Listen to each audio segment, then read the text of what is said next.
Әр қазақ асынан кейін қысқа бір тыныштық болады. Дастархан әлі толы, шай мен нанның иісі ауада қалады. Әңгімелер бәсеңдейді, күлкі де тынышталады.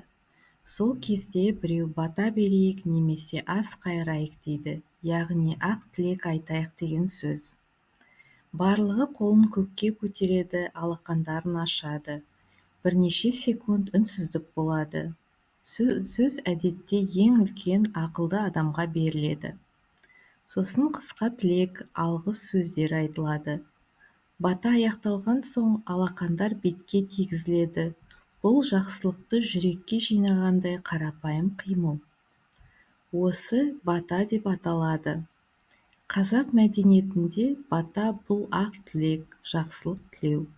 Бұл тек діни рәсім емес, ризашылық білдірудің, сәтті сәтке құрмет көрсетудің дәстүрі.